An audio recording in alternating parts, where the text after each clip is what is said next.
Express train speed first ఒక స్పీడ్తో వెళ్తుంది, తర్వాత స్పీడ్ డబుల్ చేస్తుంది. ఇక్కడ ఏమవుతుంది, ఇలా డబుల్ చేస్తున్నప్పుడు టైం అనేది స్పీడ్ అనేది ఈ రేషియోలో ఉంటుంది. అప్పుడు టైం ఏ రేషియోలో ఉన్నట్టు 2:1. ఈ 2:1 ఎప్పుడైతే స్పీడ్ డబుల్ చేస్తుందో ఈ 2:1 మధ్య గ్యాప్ ఎంత, 1 పార్ట్ అనమాట. ఈ 1 పార్ట్ ఇంక్రీజ్ అయినప్పటికీ ఎక్స్ప్రెస్ ట్రైన్ అనేది అక్కడ 6 అవర్స్ అంటే ఒక 6 అవర్స్ తక్కువ దురంతో ట్రైన్ కంటే లేట్గా వెళ్ళేది.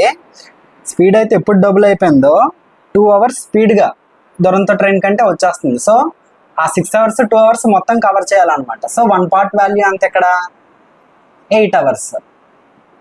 ఓకే, సో 1 పార్ట్ అనేది 8 అవర్స్ అనేది ఈ డిఫరెన్స్ అనేది మనం తీసుకోవాలన్నమాట. 8 అవర్స్ ఈ డిఫరెన్స్ తీసుకొని, అంటే ఎక్స్ప్రెస్ ట్రైన్ అనేది 8 అవర్స్లో ట్రావెల్ అనేది కంప్లీట్ చేసేస్తుంది.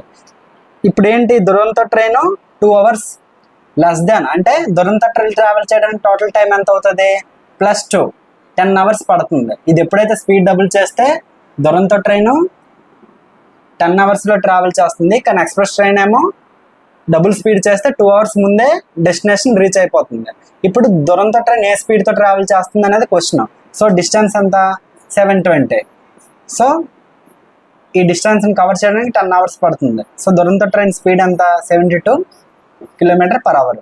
నేను చెప్తున్న టాపిక్స్కి కానీ ప్రాబ్లమ్స్కి కానీ ఏమైనా డౌట్స్ ఉంటే కింద కామెంట్ సెక్షన్లో కామెంట్ చేయండి. అలాగే నా వీడియోస్ కానీ నచ్చితే లైక్ చేయండి. అలాగే ఇన్స్టాగ్రామ్ అకౌంట్ని ఫాలో చేయండి. యూట్యూబ్లో నా ఛానల్ని సబ్స్క్రైబ్ చేయండి. Thank you.